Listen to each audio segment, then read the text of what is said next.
हो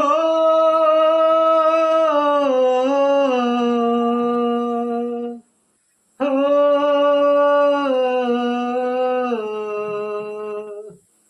सावन के झूलों ने मुझको बुलाया,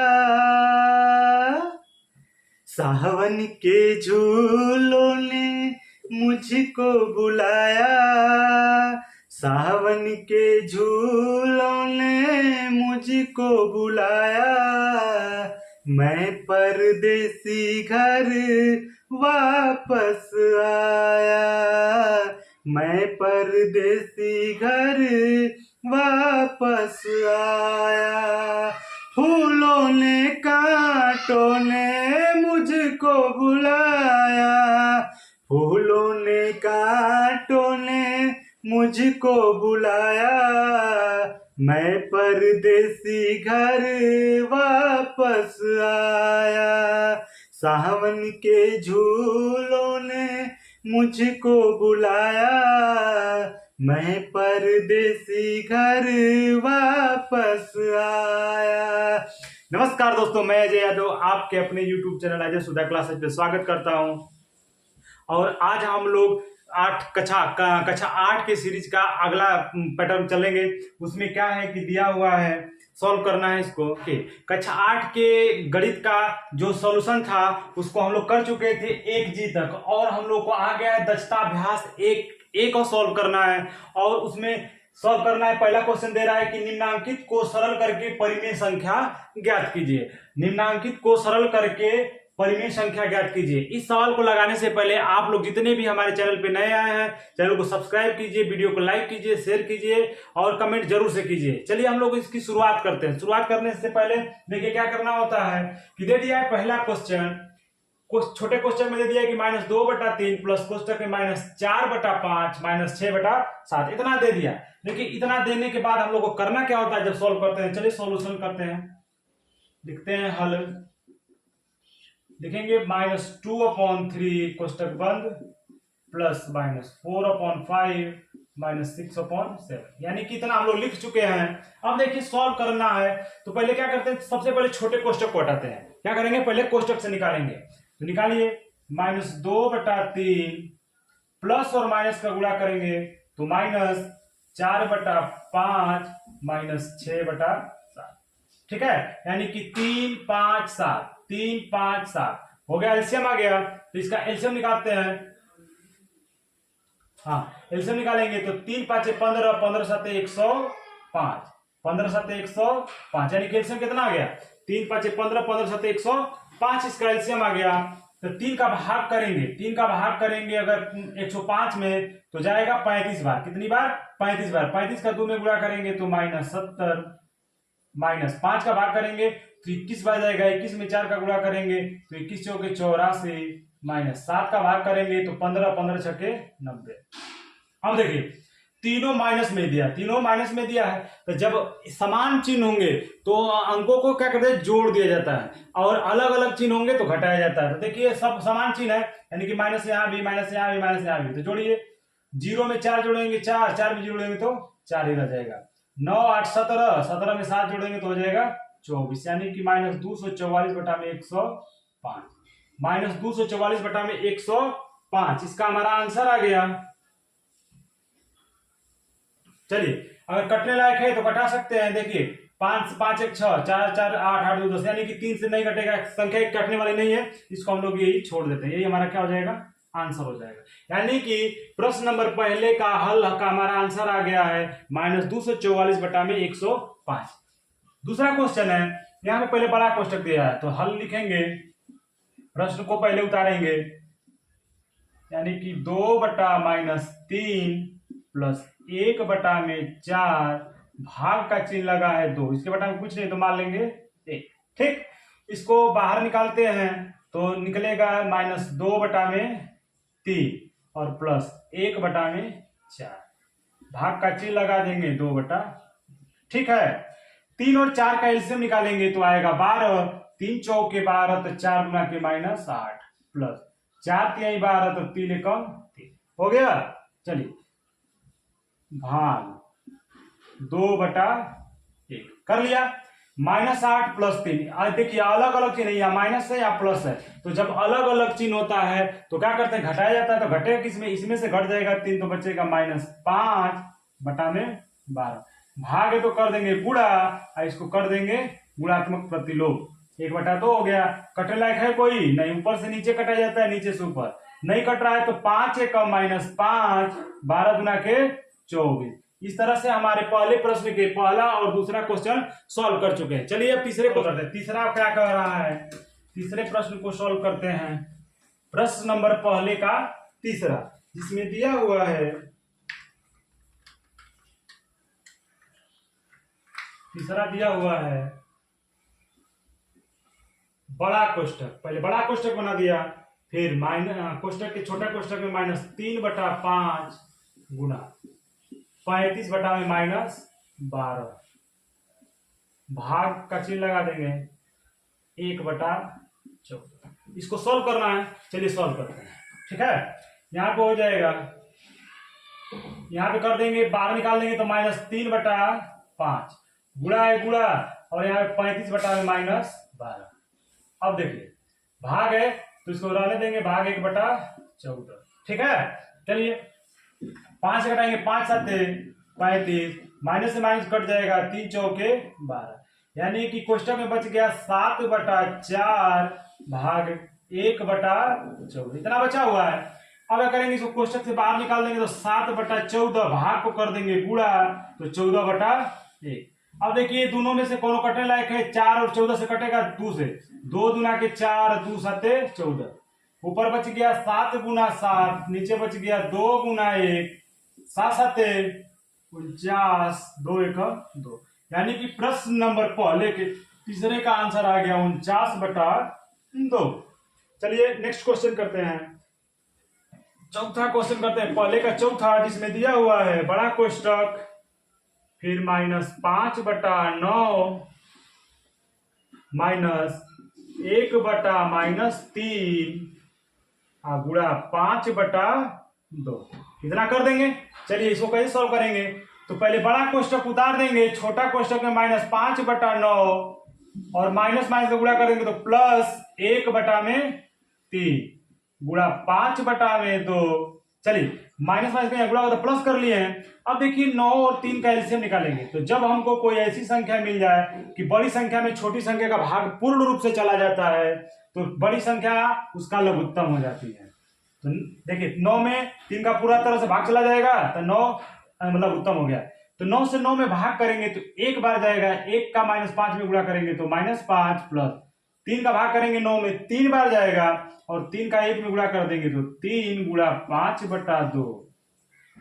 यहाँ पे करेंगे -5 + 3, -5 + 3 है तो यहाँ बचेगा -2/9, यानी कि -5 में से 3 निकल गया तो -2/9 गुणा 5/2।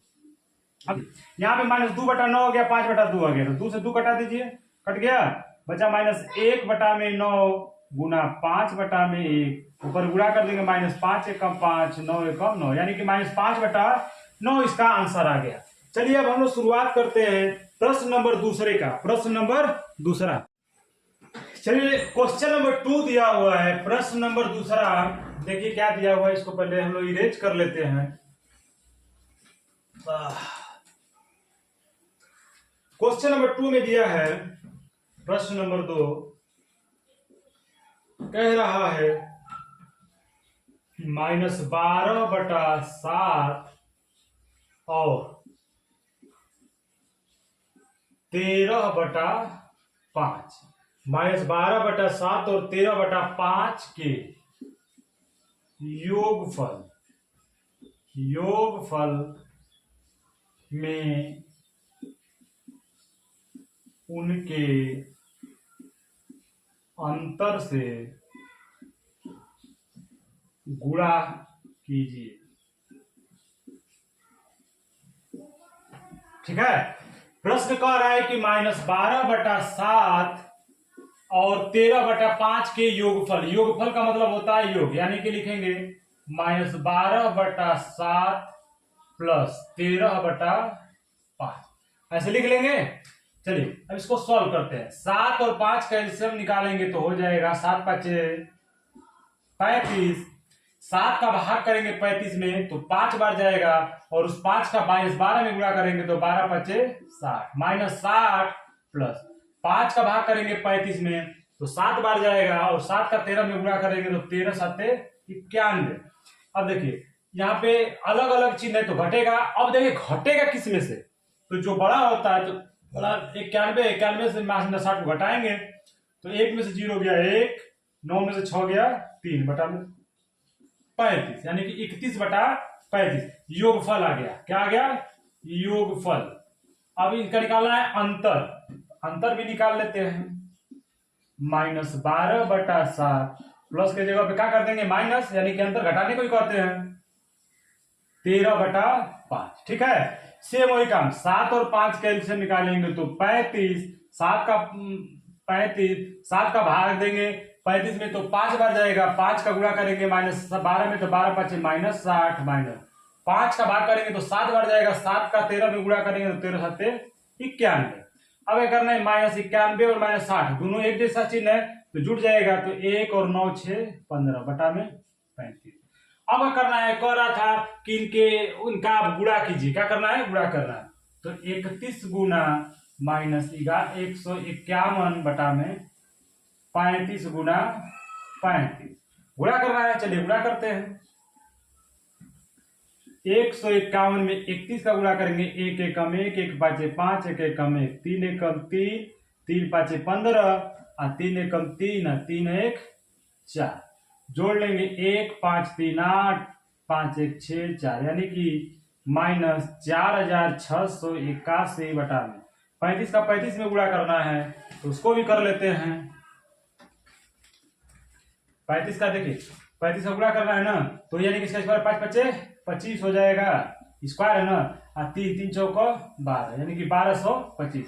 यानी कि देखिए हम लोग क्या करें, 35 गुणे 35 है तो इसका स्क्वायर करना है। तो स्क्वायर करने के लिए क्या होता है, जब किसी संख्या के पीछे 5 होता है तो 5 5 25, ये 3 है तो 3 के बाद क्या आता है 4, तो 4 का गुणा करें 3 चौको 12, यही आंसर हो जाएगा, यानी कि 1225। इसका आंसर आ गया प्रश्न नंबर 2 का -4681 बटा में 1225। चलिए प्रश्न नंबर तीसरे को सॉल्व करते हैं। प्रश्न नंबर तीसरा में क्या दिया हुआ है, प्रश्न नंबर 2 हम लोग कर चुके हैं। प्रश्न नंबर 3 कह रहा है कि 1 बटा -2 और -3 बटा 7 के योगफल में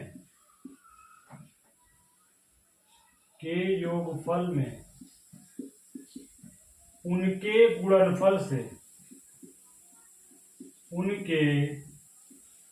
गुणनफल से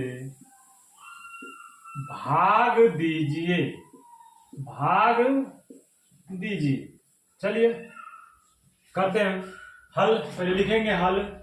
क्या कह रहा है, कह रहे कि 1 बटा -2 और -3 बटा 7 के योगफल। तो लिखेंगे कि 1 बटा -2 और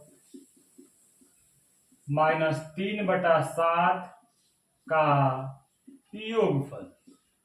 चलिए योगफल करते हैं, यानी कि 1 बटा -2 प्लस -3 बटा 7।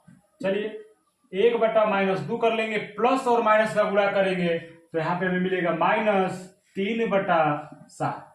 अब देखिए -7 और -2 और 7 का एलसीएम निकालना है तो यहाँ -2 क्या करते हैं ऊपर भेज देते हैं, तो -1 बटा 2 -3 बटा 7। इसको सॉल्व करिए, 2 और 7 का एलसीएम हो जाएगा 14। कितना हो जाएगा 14। 2 का भाग करेंगे 14 में तो 7 बार जाएगा, और 7 का -1 में गुणा करेंगे तो -7, माइनस माइनस लगा देंगे। 7 का भाग करेंगे 14 में तो 2 बार जाएगा, 2 का 3 में गुणा करेंगे 2 3 6, यानी कि -7 बटा -6 -6 आ गया, बटा में 14 है।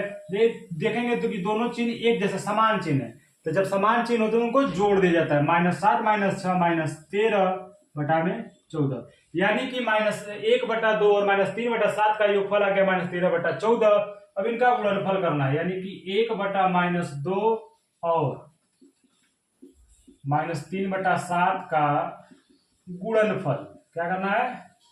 गुणनफल। तो गुणनफल करिए, 1/-2 गुणा -3/7। तो माइनस काट देंगे, ऊपर हो जाएगा 3 एकम 3, नीचे हो जाएगा 7 गुना के 14।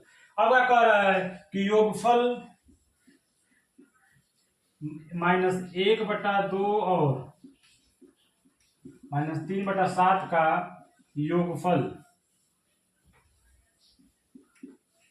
भागे -1/2 और -3/7 का गुणनफल। चलिए करिए। तो योगफल कितना आ गया? -13/14 गुणनफल आ गया कितना? तो भाग लगा चीज लगाते हैं, गुणनफल कितना आ गया? 3/14।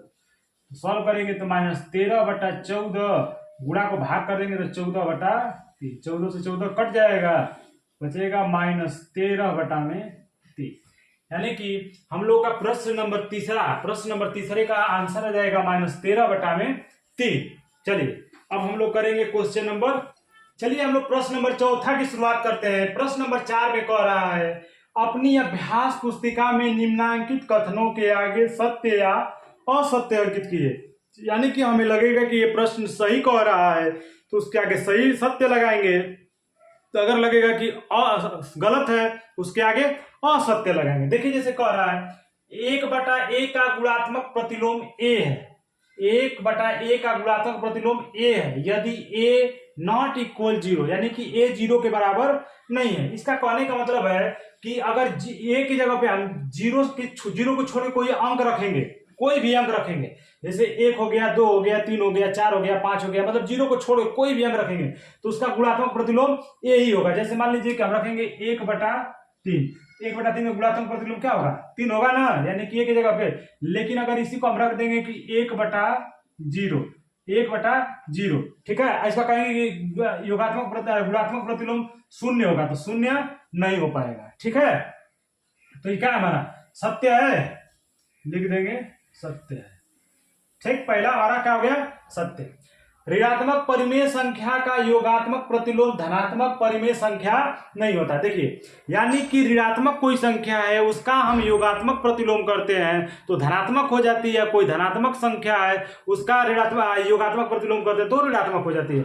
यानी कि योगात्मक प्रतिलोम में क्या किया जाता है कि -1 से गुणा किया जाता है। कोई भी संख्या दी उसमें -1 से गुणा कर देंगे तो उसका चिन्ह बदल जाएगा। अगर ऋणात्मक रहेगी तो धनात्मक हो जाएगी, धनात्मक रहेगी तो ऋणात्मक हो जाएगी। लेकिन कह रहा है कि ऋणात्मक परिमेय संख्या का योगात्मक प्रतिलोम धनात्मक परिमेय संख्या नहीं होता है लेकिन कह रहा है कि नहीं होता है, तो इसको क्या कर देंगे?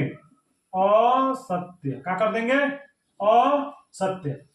तीसरा कह रहा है कि 1 को 0 से भाग देना संभव नहीं है। सही कह रहा है, 1 को 0 से भाग नहीं दे सकते, क्योंकि 1 में अगर 0 से भाग देंगे तो क्या आता है? अपरिभाषित, जो कि परिभाषित नहीं, इसलिए क्या है? असंभव है। ये क्या कह रहा है? नहीं है, तो यानी कि सत्य है।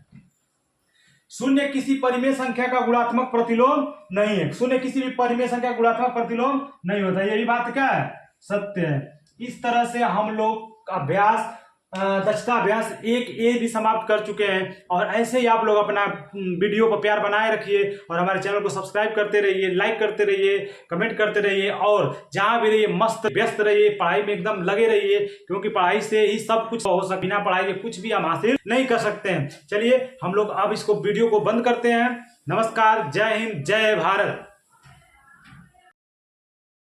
चलिए हम लोग